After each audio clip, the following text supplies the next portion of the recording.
Bonjour, aujourd'hui je vous fais une nouvelle vidéo sur le monde du safran et je vais vous faire un thé safrané, une recette originale et savoureuse. Alors je vous dis, abonnez-vous au comptoir de Toa Massina, chaque jour de nouvelles vidéos sur le monde des épices, le monde de la vanille et des expéditions Ranger à travers le Brésil, mais ça ce sera après le Covid. Abonnez-vous au comptoir de Toa Massina.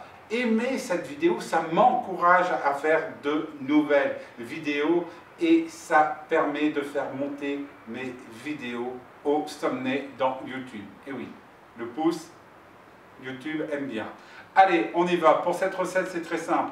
J'ai déjà mis dans ma théière, j'ai pris une théière en fond pour garder la chaleur de mon eau chaude, pour qu'elle soit aux alentours de 80 degrés.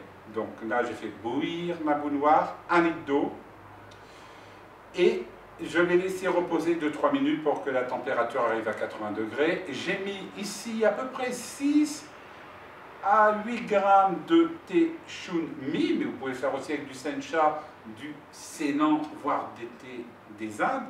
Et là, je vais rajouter à l'intérieur de ma théière 8 à 10 pistils de safran d'Iran. Et si vous souhaitez savoir comment infuser un très bon safran, c'est ici. Allez, on y va. Donc, on va mettre 8 pistils de safran. Voilà. Alors, le safran que j'utilise, c'est la qualité Negin, c'est la catégorie 1 qu'on appelle, c'est la meilleure qualité. Et en bas de cette vidéo, je vous offre 10% de réduction sur votre première commande ou sur votre commande au comptoir de Toa Massina. Le coupon de réduction est valable une fois. Alors, maintenant, on va verser l'eau tout simplement dans la théière.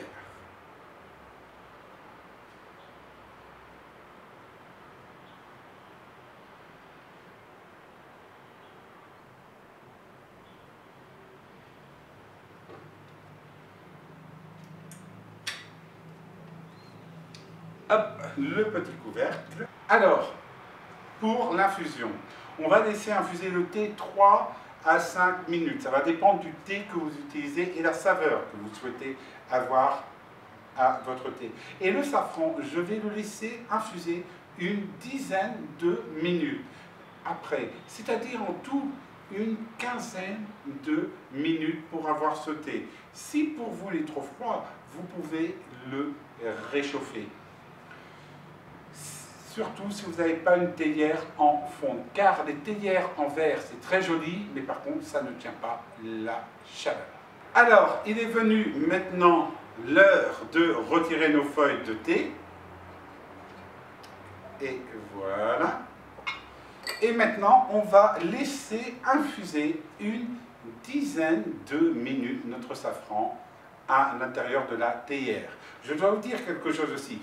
Plus vous allez laisser infuser le safran, meilleur va être votre thé safrané. Ah, cette recette, elle est idéale pour faire des glaçons, notamment l'été, si vous souhaitez faire des cocktails qui sortent des sentiers battus. Et regardez ici cette recette succulente du cocktail à l'açaï, avec la poudre d'açaï Abaçaí, le comptoir brésilien du comptoir de Toa Massina. Et demain, je vais vous faire la recette du café tonique. C'est quoi? C'est le tube de l'été. Je ne vous le mens pas. Vous allez le voir partout. C'est quoi cette recette? C'est la rencontre d'une eau tonique avec du café. Et quel café utiliser pour cette recette? Sur Internet, j'ai vu des blogs, des youtubeurs, prenez n'importe quel café. Non, non, non. Le café, c'est quelque chose de sacré. Un cru de café, c'est comme un cru de thé. C'est comme notre vanille de Madagascar. Alors, pour la recette de demain, je vais utiliser 2 cafés. Là, c'est à vous de choisir. La première recette que je vais réaliser va être réalisée avec un Amarillo Bourbon. C'est quoi le Amarillo Bourbon? Le Amarillo Bourbon, c'est un café qui a une cerise qui est de couleur jaune. Ces notes sont très citriques. Tandis que le Rubio, ça c'est mon café préféré ici au Brésil. C'est un café avec des notes légèrement cacaotées.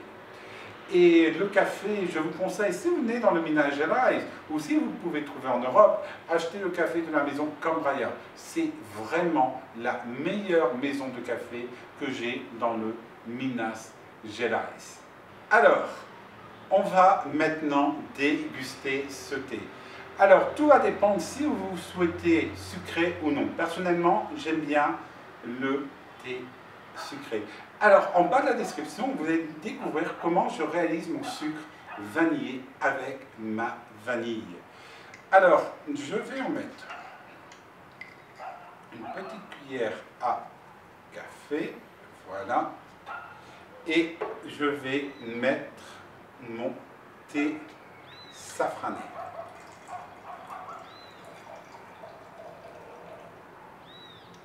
Alors, regardez cette couleur.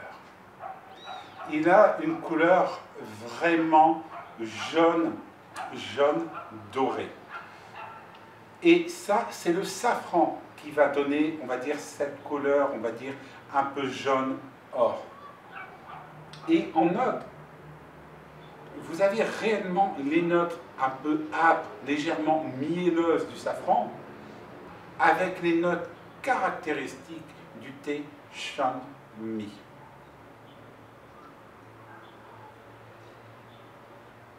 En goût, c'est tout simplement parfait. Vous retrouvez là vraiment les notes métalliques du safran en arrière-goût. C'est vraiment un thé qui va être très long en bouche.